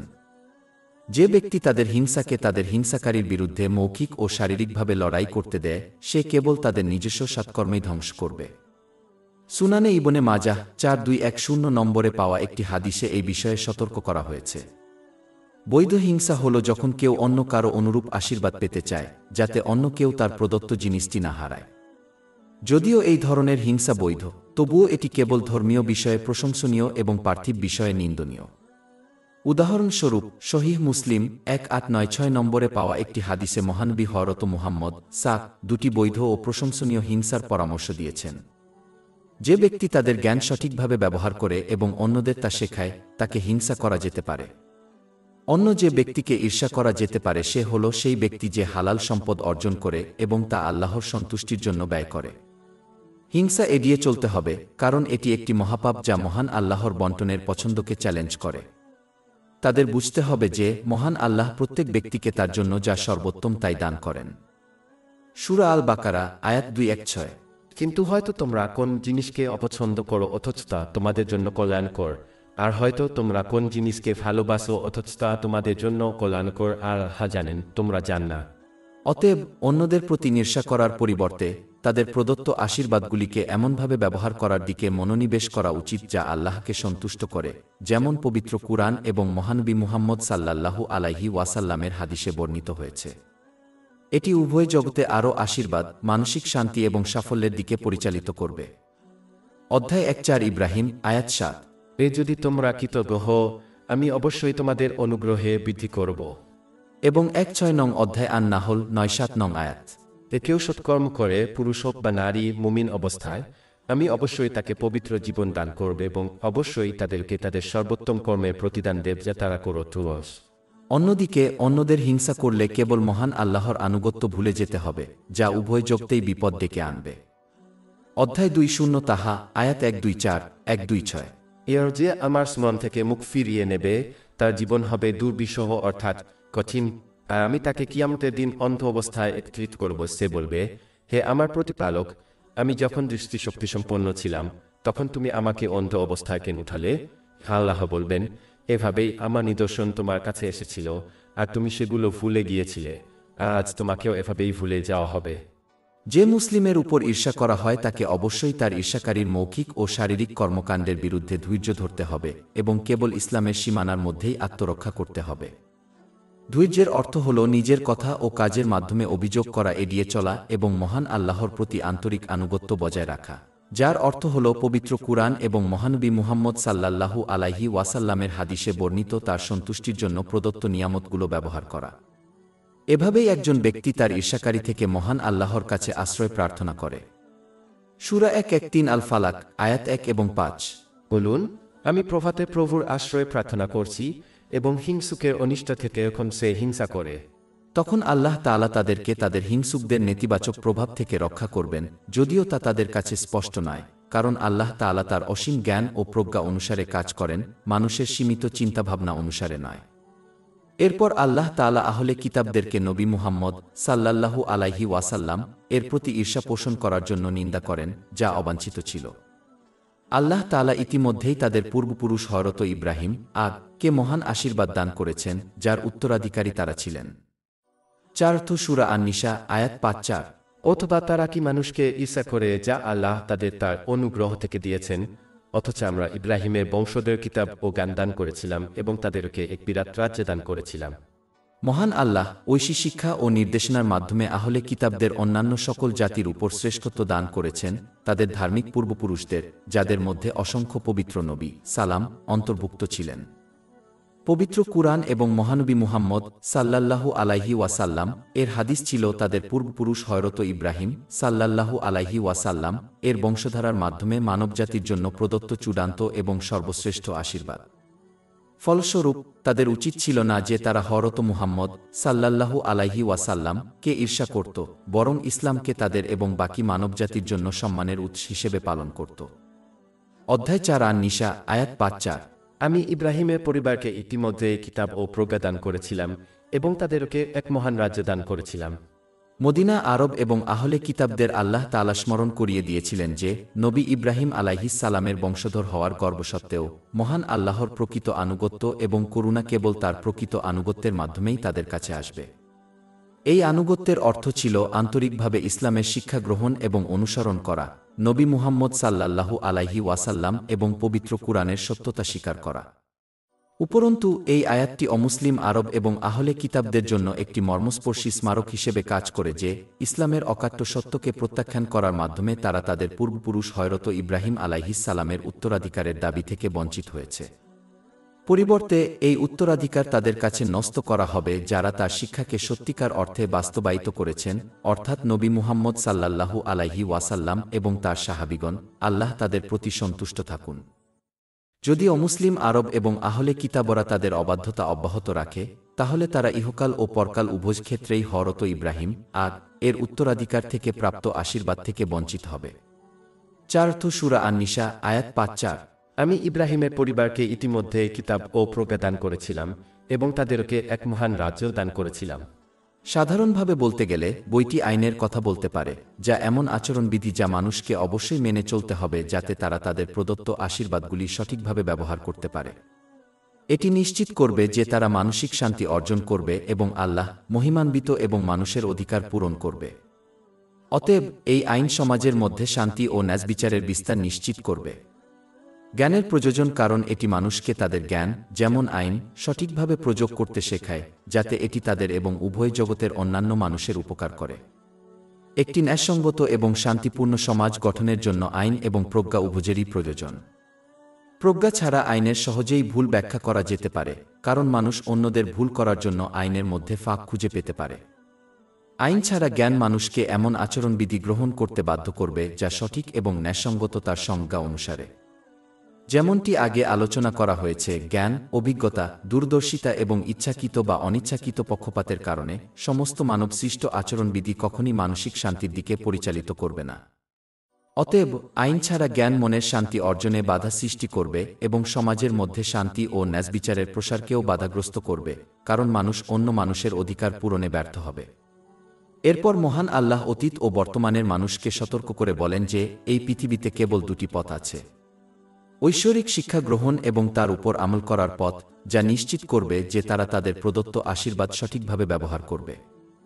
এটি নিশ্চিত করবে যে তারা একটি ভারসাম্যপূর্ণ মানসিক ও শারীরিক অবস্থা অর্জন করবে এবং বিচারের দিনে তাদের জবাবদিহিতার জন্য পর্যাপ্তভাবে প্রস্তুত হওয়ার সাথে সাথে সবকিছু এবং প্রত্যেককে তাদের জীবনের মধ্যে সঠিকভাবে স্থান দেবে। অতএব এই আচরণ উভয় জগতেই মানসিক শান্তির দিকে পরিচালিত করবে। সূরা 1-6 আন-নাহল আয়াত 9-7। ইয়ে পুরুষোত্তম করে, পুরুষ হোক বা নারী, মুমিন অবস্থায় আমি অবশ্যই তাকে পবিত্র জীবন দান করব এবং অবশ্যই তাদেরকে তাদের সর্বোত্তম কর্মের প্রতিদান দেব যা তারা করত। আর দ্বিতীয় পথ হল ঐশী শিক্ষাকে প্রত্যাখ্যান করা এবং উপেক্ষা করা এবং ফলস্বরূপ প্রদত্ত আশীর্বাদের অপব্যবহার করা। এটি কেবল একটি ভারসাম্যহীন মানসিক এবং শারীরিক অবস্থার দিকে পরিচালিত করে। এটি একজনকে তার জীবনের সবকিছু এবং প্রত্যেককে ভুল স্থানে ফেলে দেয় এবং বিচারের দিনে তাদের জবাবদিহিতার জন্য পর্যাপ্তভাবে প্রস্তুত হতে বাধা দেয়। অতএব এই পথ উভয় জগতেই চাপ, ঝামেলা এবং অসুবিধার দিকে পরিচালিত করে, এমনকি যদি তারা পার্থিব বিলাসিতা উপভোগ করে। অধ্যায় 9 তওবা, আয়াত 8-2। তারা যা অর্জন করেছিল তার প্রতিদান হিসেবে তারা একটু হেসে ফেলুক এবং তারপর পণে কাঁদুক। এবং অধ্যায় 20 তাহা, আয়াত 1-2-4, 1-2-6। আর যে আমার স্মরণ থেকে মুখ ফিরিয়ে নেবে তার জীবন হবে দুর্বিষহ অর্থাৎ কঠিন। আমি তাকে কিয়ামতের দিন অন্ধ অবস্থায় একত্রিত করব, সে বলবে, হে আমার প্রতিপালক, আমি তখন দৃষ্টিশক্তি সম্পন্ন ছিলাম, তখন তুমি আমাকে অন্ধ অবস্থায় কেন উঠালে? কেউ বলবেন, এভাবেই আমার নিদর্শন তোমার কাছে এসেছিল, তুমি সেগুলো ভুলে গিয়েছিলে, আর আজ এভাবেই তোমাকে ভুলে যাওয়া হবে। এবং অধ্যায় 4 আন-নিসা, আয়াত 5-5। তাদের মধ্যে কেউ কেউ এতে বিশ্বাস স্থাপন করেছিল এবং কেউ কেউ এতে বিরূপ ছিল। মনের শান্তির পথ হোক বা চাপের পথ, যে পথই বেছে নাও না কেন, উভয় জগতের প্রতিটি উদ্দেশ্য, কথা এবং কর্মের জন্য তাদের জবাবদিহি করতে হবে। অধ্যায় 4 আন-নিসা, আয়াত 5-5। আর জাহান্নামের আগুনই যথেষ্ট। অতএব প্রদত্ত আশীর্বাদের অপব্যবহার করে চাপের পথ বেছে নেওয়া এড়িয়ে চলা উচিত, কারণ এই পৃথিবীতে তারা যে চাপ, সমস্যা এবং অসুবিধার মুখোমুখি হয় তা পরকালে তাদের সম্মুখীন হওয়া শাস্তির একটি অংশ মাত্র। উপরন্তু যেমনটি আগে আলোচনা করা হয়েছে যে মুসলিম আল্লাহ, মহান আল্লাহর অবাধ্যতা অব্যাহত রেখে তাদের প্রদত্ত আশীর্বাদের অপব্যবহার করে চলে যাওয়ার আগে তাদের ঈমান হারানোর গুরুতর ঝুঁকি রয়েছে। এটা স্বীকার করা অপরিহার্য যে ঈমান এমন একটি গাছের মতো যার বৃদ্ধি এবং টিকে থাকার জন্য আনুগত্যের মাধ্যমে লালন পালনের প্রয়োজন হয়। ঠিক যেমন সূর্যালোক এবং যত্ন থেকে বঞ্চিত একটি উদ্ভিদ শুকিয়ে যায় এবং মারা যায়, তেমনি একজন ব্যক্তির ঈমানও যদি আনুগত্যের দ্বারা সমর্থিত না হয় তবে তা ম্লান হয়ে যেতে পারে এবং মারা যেতে পারে। এটি সবচেয়ে বড় ক্ষতির দিকে পরিচালিত করে। অধ্যায় 4 আন-নিসা, আয়াত 5-6। যারা আমার আয়াতসমূহেও বিশ্বাস করে, আমি অবশ্যই তাদেরকে আগুনে নিক্ষেপ করব, যখনই তাদের চামড়া পুড়ে যাবে, তখনই আমরা তাদের পরিবর্তে অন্য চামড়া দিয়ে পরিবর্তন করব, যাতে তারা শাস্তির স্বাদ গ্রহণ করে। যেহেতু মহান আল্লাহ সকল কিছুর উপর ক্ষমতাবান, তাই এই পরিণতি অনিবার্য। আর যেহেতু মহান আল্লাহ সকল কিছু জানেন, তিনি জানেন কে এই পরিণতির যোগ্য এবং কে নয়। অধ্যায় 4 আন-নিসা, আয়াত 5-6। নিশ্চয়ই আল্লাহ সর্বশক্তিমান ও প্রজ্ঞাময়। অন্যদিকে যারা ইসলামী শিক্ষায় বর্ণিত অনুগ্রহগুলো সঠিকভাবে ব্যবহার করে মহান আল্লাহর প্রতি তাদের মৌখিক ঈমানের ঘোষণা বাস্তবায়িত করে, তারা এই পৃথিবীতে মানসিক শান্তি লাভ করবে এবং পরকালে তাদের জন্য তা অকল্পনীয় স্তরে বহুগুণ বৃদ্ধি পাবে। 4 সূরা আন-নিসা, আয়াত 5-7। যারা ঈমান আনে এবং সৎকর্ম করে, আমি তাদেরকে এমন জান্নাতে প্রবেশ করাবো যার তলদেশে নদী প্রবাহিত, সেখানে তারা চিরকাল থাকবে। যেহেতু মহান আল্লাহর আনুগত্য মেনে চলা অন্যদের আকাঙ্ক্ষার বিপরীত, তাই একজন মুসলিম দেখতে পাবে যে তারা আল্লাহর আনুগত্যের ফলে এই পৃথিবীতে সঙ্গী হারাবে। কিন্তু তাদের উচিত আল্লাহর আনুগত্যের উপর দৃঢ় থাকা, কারণ এটি উভয় জগতে মানসিক শান্তির দিকে পরিচালিত করে এবং তারা পরকালে আরও ভালো এবং পবিত্র মানুষের জন্য এই পৃথিবীর মানুষের ক্ষতিপূরণ পাবে। 4 অধ্যায় আন-নিসা, আয়াত 5-7। তাদের জন্য সেখানে একই প্রকৃতির পবিত্র মানুষ থাকবে এবং আমরা তাদেরকে গভীর ছায়ায় প্রবেশ করাবো। আমাদের ওয়েবসাইট শেখফদ.com-এ 500টিরও বেশি বিনামূল্যের ebook, audio book, infographics, podcast এবং ব্লগ পাওয়া যাচ্ছে।